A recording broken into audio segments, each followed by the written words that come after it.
Gentleman from Maryland reserves. Gentleman from Pennsylvania is recognized. Thank you, Mr. Speaker. Just two quick points in rebuttal from my friend from Pennsylvania. First off, if there is concern about the humanitarian crisis in the southern border, the best thing you can do is try to bring order on that southern border. The trek that these individuals have to take is incredibly dangerous. Women and children are often exploited. Coyotes are making literally millions of dollars. And oftentimes when the illegal immigrants come to the United States, they're put in a sort of indentured servant status to the drug cartels and to the coyotes. The perverse thing about arguing that you care about people is that if you really did care about the humanitarian crisis, you would share the Republican viewpoint of law and order. And secondly, to the fact that we need to act quickly on the bill regarding Ukraine, my colleagues across the aisle could have passed this bill on Tuesday. The fact that we're here wasting time on a bill that could have passed by suspension just shows the lack of seriousness on the other issues facing the American people. So to act quickly, my colleagues should have been advocating this bill be run on Tuesday on suspension. Here to talk more about these issues is the Republican leader of the Oversight and Reform Committee, Mr. Jamie Comer of Kentucky, who recently led a delegation to the southern border, and I yield him 3 minutes. Gentleman from Kentucky is recognized for 3 minutes. Thank you, Mr. Speaker. Oversight Committee Republicans witnessed firsthand the crisis on the border after the southern border trip I led earlier this month.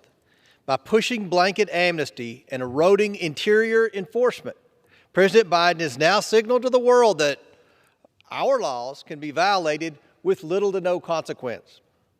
In 2021, over 2 million apprehensions of illegal immigrants were made. This is the most ever recorded by U.S. Border Patrol.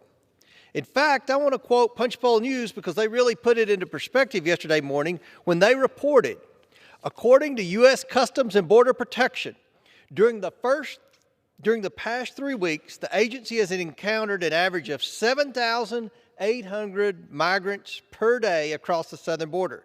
This compares to a historical average of 1,600 per day in the pre-pandemic years, a roughly 480% increase. The surge of illegal immigrants is overwhelming the Department of Homeland Security. As a result, DHS was forced to release hundreds of thousands of these illegal border crossers into the United States. Catch and release does not work. It only encourages more illegal immigration. The numbers we have don't even account for illegal immigrants who have evaded capture entirely, which that number is estimated to be in the hundreds of thousands. The situation only gets worse when we look at how much fentanyl and other deadly drugs are being smuggled across the border by cartels. On our trip, we witnessed hundreds of discarded backpacks littering the ground, backpacks that once carried illicit narcotics.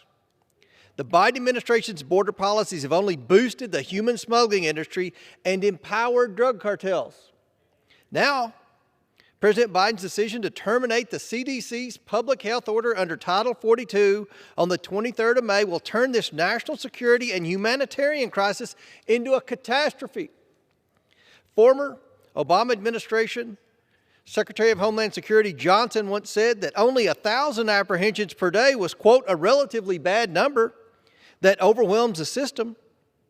He described 4,000 apprehensions per day as a crisis. The Department of Homeland Security now predicts that as many as 12,000 to 18,000 illegal migrants per day will attempt to cross the border because of President Biden's policies when the Title 42 order terminates, overwhelming the congregate processing facilities in ports and Border Patrol stations that we toured along the border in California and Arizona. And this administration's plan to address this catastrophe boils down to simply speeding up the release of even more illegal border crossers. Mr. Speaker, that is no plan at all.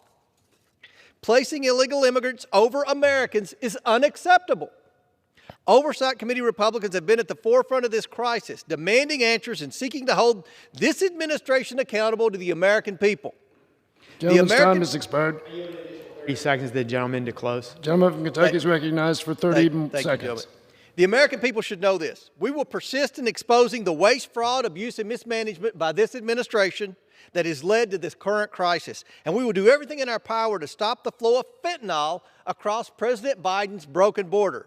Mr. Speaker, I yield back. Gentleman from Kentucky yields back. Gentleman Reserve. from Pennsylvania